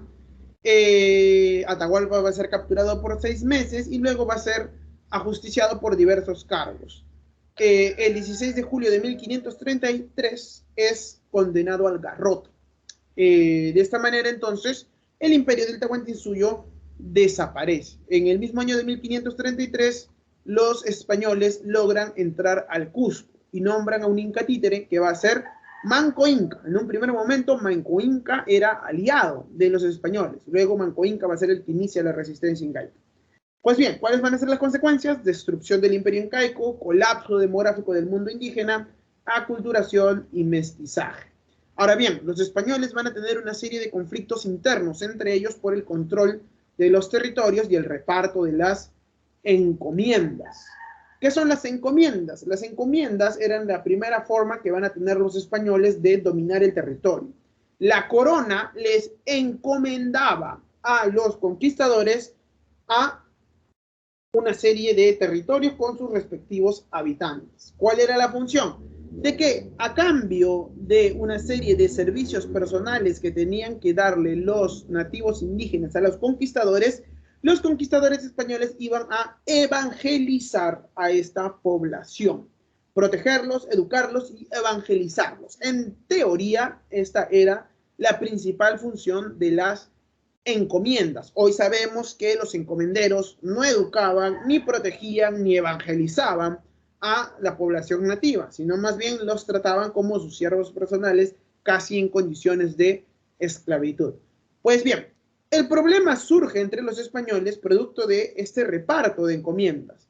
Pizarro va a obtener la facultad de empezar a dividir las encomiendas entre sus allegados. Evidentemente, este reparto de encomiendas va a desfavorecer a muchos de los almagristas, a muchos de los miembros que eran partidarios o amigos cercanos de Diego de Almagro. Va a haber todo un problema, ¿por qué? Porque Diego de Almagro va a reclamar que también tenga un importante espacio de poder dentro de los nuevos territorios. El rey no va a tener mejor idea que dividir los territorios. Por un lado va a estar el territorio de Nueva Castilla bajo el gobierno de Pizarro y por otro lado el de Nueva Toledo bajo el gobierno de bajo el gobierno de Diego de Almagro. Ahora bien, Nueva Toledo va a estar ubicado hacia el sur. Almagro va a partir desde el Cusco con una serie de soldados españoles y una gran cantidad de auxiliares indígenas para la conquista de Chile. Sin embargo, no va a lograr conquistar todo este territorio. Estamos hablando de los territorios mapuches que incluso hasta el día de hoy todavía se resisten al dominio del Estado chileno. En esa época los mapuches van a frenar este intento de conquista por parte de Almagro. Almagro no va a encontrar lo que va a encontrar en Perú. En Chile no habían estos complejos sistemas de Estado, no había grandes riquezas, grandes templos, no había una organización centralizada. Debido a esto, Almagro se va a encontrar que no tiene población ni siquiera población a la cual someter o a la cual cobrarle tributos o impuestos. Esto hace que, evidentemente, Almagro vuelva muy decepcionado de su excursión a Chile. Y aquí va a haber un problema. ¿Cuál va a ser el problema? Pizarro y sus hombres decían que la ciudad del Cusco estaba bajo la jurisdicción de Nueva Castilla, mientras que Almagro señalaba que la ciudad del Cusco estaba bajo la jurisdicción de Nueva Toledo. Este problema por la posesión de la ciudad del Cusco va a generar entonces un gran conflicto. ¿Por qué? Almagro va a tomar posesión del Cusco, va a capturar a 2 de los hermanos de Pizarro que se encontraban en el Cusco, Gonzalo y Hernando. Luego estos logran escapar. Pizarro estaba en Lima enfrentando un sitio, porque lo vamos a hablar en un momento, la resistencia incaica sitiaba Lima. Y estando Pizarro en Lima se va a enterar de lo que ha ocurrido con Almagro. De esta manera entonces los pizarristas van a juntar a sus tropas y se van a enfrentar a los almagristas. Los almagristas van a ser derrotados en la batalla de Salinas el 6 de abril de 1538 y luego de esto Diego de Almagro, el viejo o el tuerto, es asesinado, es ajusticiado. Los almagristas que sobreviven a este enfrentamiento van a ver cómo sus encomiendas les son quitadas y debido a esto se van a agrupar en torno a Diego de Almagro el Mozo, el hijo de Diego de Almagro. Varios almagristas van a entrar a la casa de Pizarro y lo van a asesinar en 1541. Esto va a ocasionar que los hombres de Pizarro traten de cobrar venganza y el encargado de ejecutar y juzgar a Diego de Almagro, el Mozo, es decir, su hijo, el hijo de Diego de Almagro, va a ser el gobernador Vaca de Castro, que logra derrotar a Diego de Almagro, el Mozo, en la batalla de Chupas y lo ejecuta. De esta manera, entonces, vamos a tener esta primera guerra civil que se conoce como la guerra entre los conquistadores. Vamos a tener luego la guerra de los encomenderos, en donde el principal líder va a ser Gonzalo Pizarro. ¿Qué es lo que sucede? Cuando se enteran de los abusos de los encomenderos en la corona de España, el rey va a empezar a elaborar una serie de leyes nuevas que van a ser conocidas así, como las leyes nuevas. Las leyes nuevas van a ser un conjunto de edictos en el cual se va a reducir el poder y la importancia de los encomenderos. Varios encomenderos aquí en América, en el Perú, para ser exactos, van a decir: ¿por qué es que nos reducen nuestro poder si nosotros hemos conquistado este territorio? Después de todo, la corona no había puesto ni siquiera un peso en el proceso de conquistas. Dentro de estas leyes nuevas, por ejemplo, se establecía la creación de un nuevo virreinato, el Virreinato del Perú, y el fin, precisamente, de las encomiendas. Las encomiendas no iban a ser hereditarias, es decir, los encomenderos no podían heredar su encomienda a sus hijos. Esto va a causar gran conmoción entonces dentro del recientemente creado Virreinato del Perú. Blasco Núñez de Vela va a ser el primer virrey que es enviado precisamente para gobernar todo este territorio. Gonzalo Pizarro va a ser el que se levanta en contra de la corona esta vez y va a lograr una victoria en la batalla de Añaquito, y luego captura y ejecuta al virrey Blasco Núñez de Vela. El gobernador Pedro de la Gasca va a llegar con nuevas instrucciones para tratar de apaciguar la rebelión.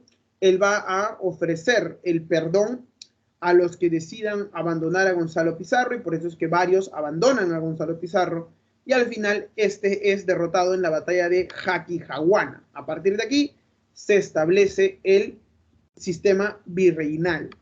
Por último, vamos a tener una última guerra que va a ser la Guerra de los Insatisfechos. ¿Qué es lo que sucede? Pedro de la Gasca había ofrecido más encomiendas a los que abandonaran a Gonzalo Pizarro. Evidentemente va a haber un grupo que se queda sin estas encomiendas y ellos van a ser liderados por Hernández de Girón. Hernández de Girón entonces se va a levantar en contra de ¿qué? En contra del reparto de Guaynarima, que era el reparto de las encomiendas, en donde varios encomenderos se quedan sin encomiendas, y también en contra de la supresión de los servicios personales. Y es que desde España se había dicho que los nativos indígenas ya no iban a ser más siervos de los encomenderos. Se produce la batalla de Pucará, en donde Hernández de Girón es derrotado, y a partir de aquí se reafirma el poder de la corona. A partir de aquí, los primeros conquistadores caen precisamente en el desprestigio y la desgracia.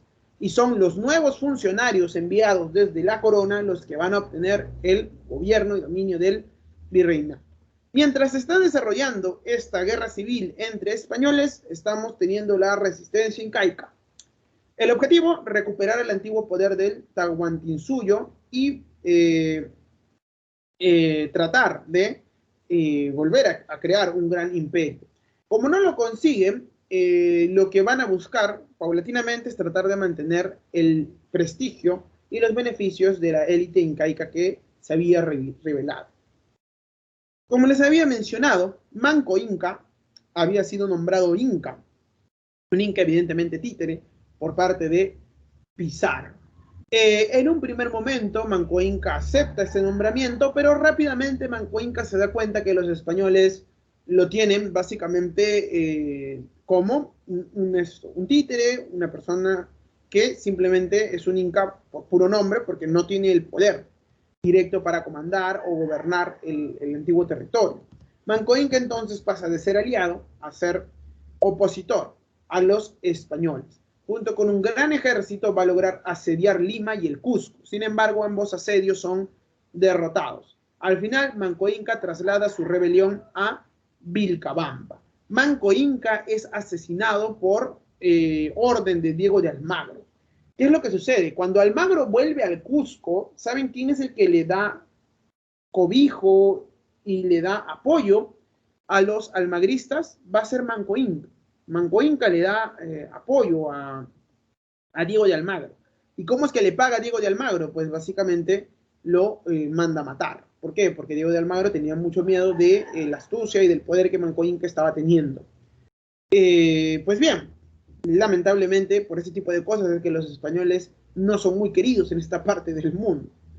Pues bien, luego de Manco Inca vamos a tener a Zaire Túpac, que va a dejar la rebelión, va a reconocer a Felipe II como soberano y va a resolver la encomienda de Yucay. Titu Cusi Yupanqui, sin embargo, va a volver a levantarse, sin embargo, va a firmar la paz de Acobamba en el año de 1566. Él va a ser reconocido como Inca Rey de Vilcabamba. Con la muerte de Titu Cusi Yupanqui, las hostilidades van a volver a desarrollarse entre estos incas rebeldes, y el último inca de esta resistencia incaica de los incas de Vilcabamba va a ser Túpac Amaru I, capturado y ejecutado por el virrey Toledo en Cusco en la ciudad de 1572. Consecuencias: la élite incaica es definitivamente sometida a los españoles.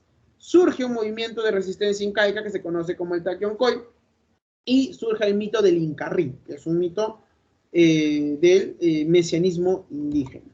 Se establece el sistema de gobierno virreinal, que va a ir desde el año 1542 hasta 1821. Vamos a tener dentro de la organización política dos formas. En la metrópoli vamos a encontrar al rey, que va a ser la máxima autoridad de todo el imperio español. Vamos a tener dos dinastías, una primera de origen austriaco, que le inicia Carlos I, que va a ser la dinastía de los Habsburgos, y otra que va a ser la dinastía de los Borbón, que la inicia Felipe V en España. van a emitir una serie de leyes a través de las reales cédulas y va a ejercer el regio patronato. En la metrópoli también vamos a tener, por ejemplo, el Real y Supremo Consejo de Indias, que va a ser el encargado de elaboración, de la elección de los funcionarios coloniales, va a ser la encargada de elaborar las leyes para las Indias, y va a ser la última instancia de justicia a la que se va a recurrir cuando se trate temas pertenecientes al virreinato. Pues bien, aquí en el continente americano, aquí en el virreinato del Perú, vamos a tener diferentes formas de organización política. El virrey que va a organizar el virreinato peruano y que se va a mantener durante mucho tiempo hasta el siglo XVIII, sin lugar a dudas va a ser el rey Francisco de Toledo, que es el que fortalece el poder del Estado con las famosas reformas toledanas. Dentro de sus medidas económicas va a realizar un gran censo para poder establecer de una forma mucho más eficiente la recaudación de tributos, y va a restablecer la mita, sobre todo la tan odiada mita minera, que va a ser el lugar en donde una gran cantidad de nativos indígenas van a encontrar la muerte en las minas de plata de Potosí. Va a establecer también las famosas reducciones indígenas. En el mundo andino la población vivía de forma muy dispersa, con lo cual se hacía muy difícil la recaudación y tasación de tributos. ¿Qué es lo que hace Toledo? Toledo agarra y las junta, toda esta población dispersa las junta en un solo lugar, un solo pueblo, y a estos lugares se los van a conocer como reducciones indígenas. Durante el gobierno del virrey Toledo se implementa la Santa Inquisición y se reorganiza la Universidad Nacional Mayor de San Marcos, que es esta bonita institución. Pues bien, gracias a estas reformas toledanas vamos a tener las siguientes instituciones dentro del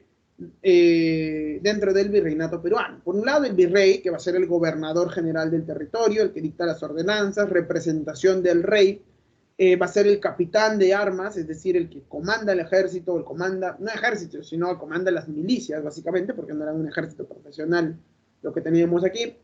Él era el que administraba la Real Hacienda. La Real Audiencia era el máximo tribunal de justicia colonial. El que presidía la Real Audiencia era precisamente el virrey. La Real Audiencia va a estar conformada por los oidores, que van a ser los jueces. Administraban la justicia en asuntos civiles y penales. Las principales audiencias que vamos a encontrar aquí va a ser la de Lima, la de Charcas y la de Quito, por ejemplo. Los corregimientos van a ser las jurisdicciones provinciales, que estaban a cargo de un corregidor. Realizaban los repartos de mercancías, organizaban el tributo indígena y administraban justicias en las regiones. Estos corregimientos supervisaban las reducciones de estos pueblos de indios, que es lo que había hecho Toledo y ya explica como que los concentra en un solo lugar. Pues bien, vamos a tener también a los cabildos. Los cabildos van a ser administración local de las ciudades. Eran dirigidos por alcaldes, regidores y oficiales reales. Los cabildos, dentro de los cabildos se encargaban, por ejemplo, la limpieza, la administración, el abastecimiento de las ciudades. Los corregimientos, a la larga, van a ser cambiadas por las famosas intendencias, que se van a desarrollar a partir de las reformas borbónicas. ¿Cuál va a ser la organización económica? Básicamente el mercantilismo, intervencionismo estatal.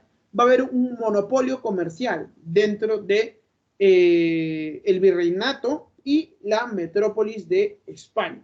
Concentración de metales preciosos. Desde Potosí venía la plata, que era concentrada en Lima, y que luego desde Lima era trasladada al Callao, y del Callao era enviada hacia España. Vamos a tener un control monopólico de las rutas de comercio. El único puerto que estuvo autorizado para el comercio internacional dentro del colosal virreinato peruano era el puerto del Callao. El Callao controlaba todas las transacciones comerciales que se realizaban con la metrópoli española. Y evidentemente el único reino que comerciaba con los territorios americanos que le pertenecían a los españoles era España, que a través del puerto de Sevilla ingresaban, a través del puerto de Sevilla enviaban productos europeos hacia América. Van a ver, en todo el virreinato peruano, el único puerto autorizado para este comercio era el Callao, dentro de este sistema de control monopólico. Este sistema de control monopólico se va a realizar a través de la flota de galeones. Los galeones eran unos barcos inmensos de vela cuadrada, lentísimos, pero bien armados, que se encargaban de transportar las riquezas entre España y América. Partían una vez al año y se tenía que esperar a la flota de galeones para obtener productos fabricados en América. Esto va a generar un gran problema. ¿Por qué? Porque va a haber varios comerciantes en América, no solo en el Perú, sino también en México, que no van a esperar a la llegada de los galeones y van a recurrir a prácticas abiertamente ilegales como era el contrabando, por ejemplo, para obtener productos europeos. De la misma manera, la lentitud y la fácil predicción de la ruta de las flotas de galeones va a hacer que toda la zona del Caribe empiece a atestarse de una gran cantidad de criminales marítimos que van a ser conocidas como los piratas. La época de oro de la piratería va a estar entre los finales del siglo XVI y XVII, producto de esta gran cantidad de riquezas que se trasladaban entre España y América. Algunos de ustedes se han preguntado por qué los piratas siempre están en el Caribe y por qué la película se llama Piratas del Caribe, porque precisamente los galeones tenían que surcar el Caribe para poder volver hacia España, y eran galeones cargados de oro y plata. Pues bien, ¿quién regulaba este sistema de comercio monopólico? La Casa de Contratación de Sevilla, que era una institución que organizaba el sistema de flotas y galeones, cobraba los impuestos aduaneros como el almojarifazgo, por ejemplo. La Casa de Contratación de Sevilla también supervisaba quiénes entraban y quiénes pasaban a América y quiénes volvían de ese lugar. En un férreo control por parte de las instituciones españolas de las transacciones económicas.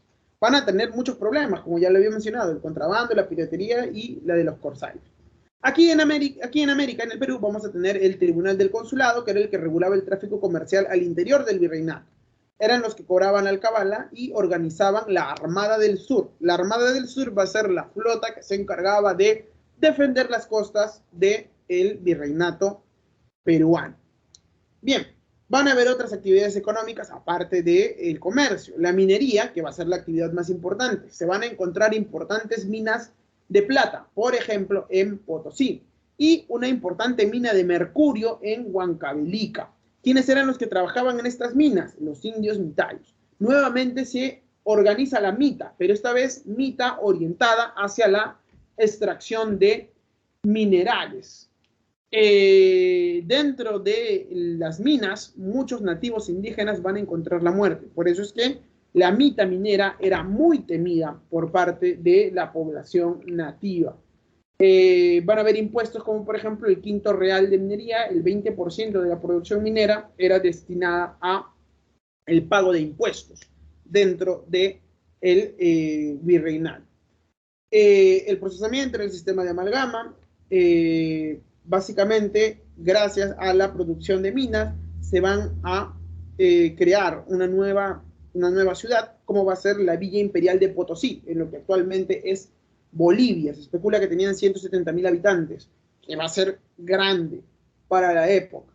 Surge la Ruta de Plata. ¿Qué es la Ruta de Plata? La Ruta de Plata va a ser una ruta comercial que va a permitir conectar los centros de producción minera en Potosí, en lo que se conoce como el Alto Perú, que luego va a ser conocido como Bolivia, y que articulaba una ruta comercial en Cusco. ¿Por qué? En Cusco vamos a tener una importante manufactura de telas.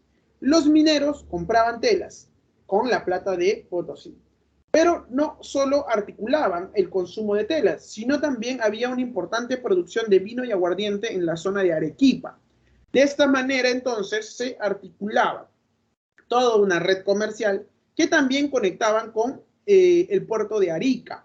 ¿Por qué? Porque evidentemente la plata era muy difícil de ser trasladada por tierra. Entonces, una gran cantidad de esta plata llegaba al puerto de Arica, era embarcado aquí y luego era llevado hacia el Callao. De esta manera, entonces, se articulaba una importante ruta comercial en toda la zona sur del país, que aglutinaba el Alto Perú, Puno, Cusco, zonas de Arequipa, Tacna, Moquegua, Arica, que daban una dinámica comercial importante a esta época, durante esta época en el virreinato. La industria americana va a ser limitada por las políticas proteccionistas, sobre todo porque los españoles van a favorecer mucho más a lo producido en España, pero van a sobresalir los obrajes y los chorrillos. En los obrajes se van a producir, por ejemplo, las telas. El sistema agropecuario se va a realizar en las haciendas y estancias, las manos de obra van a ser yanaconas, y para suplir el gran colapso demográfico que se dio, sobre todo en la costa, se van a traer esclavos. La organización social se va a dividir entre dos repúblicas, la de españoles y la de indios. En teoría, la de españoles y la de indios no se podían mezclar, en teoría, pero evidentemente sí se mezclaron y de ahí viene la gran cantidad de mestizajes. Dentro de los españoles vamos a destacar a los españoles peninsulares, que vienen de España, y a los criollos, que son españoles nacidos aquí. Y en los indios vamos a entrar a los indios nobles, que no pagaban impuestos, y a los indios cédulas y forasteros, que eran los que sí pagaban impuestos. Vamos a tener a los esclavos conformados por población africana que entran a trabajar en las haciendas, también trabajan como artesanos, vendedores ambulantes, sirvientes domésticos. Muchos de ellos alcanzan su libertad, incluso compran su libertad. Y producto de la mezcla entre estos van a aparecer las castas. Mestizo, castizo, sambo, lobo, perro chino, lobo, una gran cantidad de nombres que se le van a dar a estas combinaciones que van a aparecer dentro del virreinato peruano. La educación colonial elitista, dirigida a españoles, criollos y curacas, solo la nobleza, como verán, religiosa, dentro de las órdenes religiosas, memorística, y los niveles no tienen un establecimiento claro. Vamos a encontrar dentro de la educación formalizada las primeras letras, lectura, ejercicios de escritura, estudios menores, latín, gramática, retórica, aritmética, y los estudios superiores que van a ser impartidos dentro de los claustros universitarios, pero también dentro de colegios mayores. Las universidades, aquí va a destacar evidentemente San Marcos, fundada en 1551, y vamos a encontrar los colegios mayores, que van a ser residencias estudiantiles, en donde se van a implementar lecciones complementarias. El Colegio de San Pablo, el Colegio de San Felipe, el Colegio de San Martín, por ejemplo. Van a haber un sistema de educación no formalizado dentro de las parroquias y los gremios, generalmente dirigidas a las mujeres de la élite, pero también a los mestizos e indios, que dentro de los gremios, dentro de su actividad artesanal, recibían algún tipo de formación. La Iglesia Católica se va a dividir entre el secular y el regular frailes y monjes, secular que no pertenecen a ninguna orden. Vamos a tener órdenes como los dominicos, los franciscanos, los agustinos, los jesuitas. La Inquisición se va a implementar en el año de 1570, va a castigar a la herejía y a los pecadores públicos. La institución no va a perseguir idólatras ni brujas. ¿Por qué? Porque la institución pensaba que la idolatría y la brujería era producto de la ignorancia y producto de actitudes de gente de clases bajas, y por eso es que no la va a perseguir. El arte colonial, influenciada por el arte visual del Renacimiento y el Barroco, el neoclásico también. Vamos a encontrar pintura en donde va a destacar la escuela cusqueña. Se va a juntar elementos del mundo andino con elementos de la religión cristiana. Dentro de la escultura vamos a encontrar, por ejemplo, el tallado en madera, retablos, púlpitos, cajonerías, van a ser precisamente ejemplos de esta escultura en madera. Vamos a encontrar la arquitectura también, en donde se va a destacar la religiosa, la civil y la militar. Aquí vamos a encontrar el barroco, el churrigueresco y el rococó, que van a ser los elementos que vamos a encontrar dentro de la arquitectura colonial. Pues bien, todo se va a desarrollar de manera estable hasta el siglo XVIII. ¿Qué es lo que sucede en el año de 1800? El último rey de origen austriaco, de origen de los Habsburgos, muere. Carlos II muere sin dejar herederos, y el que asume la corona va a ser un rey, pero de un origen francés. Felipe V accede entonces, y de ahí inicia un nuevo periodo dentro del Imperio Español, que va a ser conocido como el periodo de dominación borbónica, que es hasta el día de hoy, el último, porque en España todavía hay rey, que es precisamente de la Casa de los Borbones. Pues bien, los Borbones van a venir con una nueva mentalidad de administración dentro de un imperio Habsburgo cada vez más en decadencia.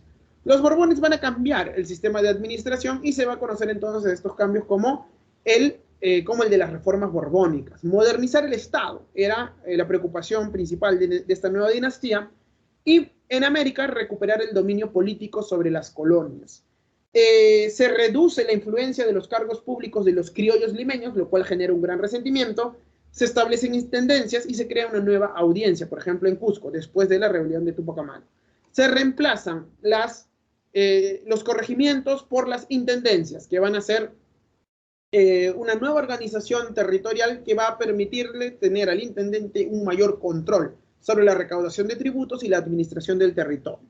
Ahora bien, el virreinato peruano va a ser juzgado como muy grande para ser administrado, y por eso es que va a ser dividido. Se van a crear el virreinato de Nueva Granada, el virreinato del Río de la Plata y la Capitanía General de Chile y la Capitanía General de Venezuela, que van a ser estos territorios que van a nacer producto de la división del Gran Virreinato del Perú, producto de estas nuevas reformas borbónicas. Dentro del plano económico vamos a tener que en la economía se decreta el libre comercio. Antes solo había un puerto que tenía la autorización de comercial a través del sistema monopólico de comercio, que era el puerto del Callao. Con la instauración del libre comercio se va a permitir que otros puertos sean habilitados para el comercio, pero cuando hablamos de libre comercio, evidentemente estamos hablando del libre comercio con productos y puertos españoles. De esta manera aparecen otros puertos, como por ejemplo el puerto de Buenos Aires, que empieza a rivalizar con el puerto del Callao. Evidentemente, la apertura de nuevos puertos va a significar que el Perú pierda el peso económico que antes había tenido, y el Tribunal del Consulado de Lima, que era el que tenía el control comercial, va también a sufrir una gran rebaja dentro de sus ingresos comerciales. Se elimina también la Casa de Contratación de Sevilla, ya que no tenía sentido porque ahora cualquier puerto español podía negociar con cualquier puerto americano. Bien, se van a buscar nuevas minas, se abre una nueva mina en Cerro de Pasco, Hualgayoque en Guarochirí, se crea el Tribunal de Minería, se aumentan los impuestos, se crean aduanas internas, se incrementa la alcabala, se legaliza el reparto de mercancías, que básicamente es obligar a los nativos a comprar cosas que no necesitan para generar una gran deuda, y de esta manera la población nativa va a ver cómo se les está imponiendo una serie de cargas de deuda que evidentemente ellos no quieren. Se empieza a cobrar en efectivo el tributo indígena, se crean los estancos como el sal, el tabaco, la pólvora, los naipes, y esto va a traer como principal consecuencia el aumento de la presión fiscal sobre la población y un gran descontento de la población. Aumento de la competencia comercial, descontento popular y las rebeliones antifiscales del siglo XVIII, que van a ser principalmente impulsadas por los nativos indígenas. Dentro de la reforma eclesiástica y educativa se expulsan a los jesuitas, siendo acusados de estar en contra de las doctrinas del rey. Con la expulsión de los jesuitas hay un gran resentimiento porque una gran cantidad de criollos limeños han sido educados dentro de colegios jesuitas. Se crea el Tribunal de Temporalidades para administrar las posesiones jesuitas, y se crea el Real Convictorio de San Carlos para precisamente tener una institución educativa que no esté ligado a una orden religiosa. Dentro del Convictorio de San Carlos vamos a tener importantes luminarias de la academia. Dentro de ellos va a estar, por ejemplo, el gran Hipólito Unanue, que va a salir precisamente de las aulas del Convictorio. Las insurrecciones andinas del siglo XVIII van a ser principalmente en contra del aumento de impuestos. Juan Santos Atahualpa se va a rebelar entre el año 1742 al 52, se va a rebelar en el Gran Pajonal, va a ser una rebelión que aparece y desaparece también de la nada, no va a lograr ser derrotada por las tropas españolas. La otra gran rebelión va a ser la de Tupac Amaru II, que se revela entre los años 1780 al 83 con dos fases claramente diferenciadas. La primera, una fase quechua, liderada por el mismo Tupac Amaru, que buscaba una integración entre el mundo andino y el mundo español. Se rebela en contra del mal gobierno, no se rebela directamente en contra del rey. Es una rebelión de retórica reformista y antifiscal, no busca separarse del rey. Es derrotado en 1781 y es ejecutado en el Cusco. La segunda fase aymara continúa hacia el año de 1781. Ahí vamos a tener la participación de uno de sus familiares, que va a ser Diego Cristóbal Tupac Amaru, y de Tupac Katari en el altiplano. Pues bien, Las consecuencias van a ser básicamente la supresión del reparto de mercancías, porque la mayoría de informes españoles van a decir que estas rebeliones se produjeron por el reparto de mercancías, se abuelen los corregimientos para crear las intendencias y se crea una nueva audiencia en el Cusco. Pues bien, el Imperio Español está marchando con las reformas borbónicas, sin embargo pasa un problema. ¿Cuál es el problema que pasa dentro del Imperio Español? La Revolución Francesa. La Revolución Francesa inicia a finales del 18, continúa, y durante la fase imperial dirigida por Napoleón, este señor decide, no. El último rey Habsburgo fue Carlos II, el hechizado. Decían el hechizado, porque años de incestos entre familias habían hecho que Carlos II sea un rey enfermo, sin la capacidad de reproducirse, y esto había hecho que Carlos II entonces no pudiera tener descendencia. Por eso es que uno de sus sobrinos, que era nieto del rey Luis XIV, de origen Borbón, accede al trono. Carlos, el rey albañil, es Carlos III. Carlos III es de la familia de los Borbones. Rey de España también, pero asume pero de otra casa dinástica. Pues bien, durante la fase imperial de la Revolución Francesa, Napoleón ordena un bloqueo en contra de Inglaterra, pero evidentemente Portugal sigue siendo aliada de Inglaterra, entonces Napoleón decide invadir Portugal, pero para poder invadir Portugal tiene que entrar por España. Esta va a ser la ocasión tomada por Napoleón para tomar el control de España, expulsar precisamente expulsar a los reyes españoles y capturarlos. Fernando VII, que era el príncipe heredero, va a ser capturado por Napoleón, y Napoleón va a imponer a un nuevo rey que va a ser José I Bonaparte. Va a crear la Constitución de Bayona de 1808, pero esto va a generar un gran vacío de poder en España y se produce la Guerra de Independencia Española en contra de los franceses y la convocatoria a las Cortes de Cádiz. En 1810 se crean las Cortes de Cádiz, un parlamento representativo en donde no va a haber rey. Esta opinión pública va a ser expresada en América a través de procesos electorales. Se ordena en América que se creen también cortes para precisamente mandar representantes a América, las juntas de gobierno, es así como se llaman, un movimiento juntista. La mayoría de estas juntas de gobierno que se crean en América van a ser fidelistas, es decir, van a guardarle fidelidad a la corte de Cádiz que estaban desarrollándose ahí.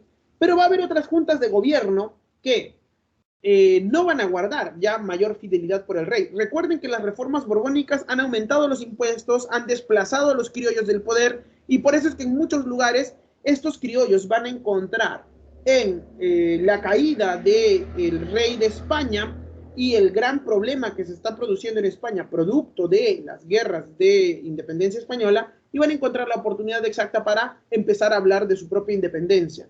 Juntas de gobierno que empiezan a declarar su propia autonomía. Buenos Aires, Quito, Charcas y otras juntas de gobierno.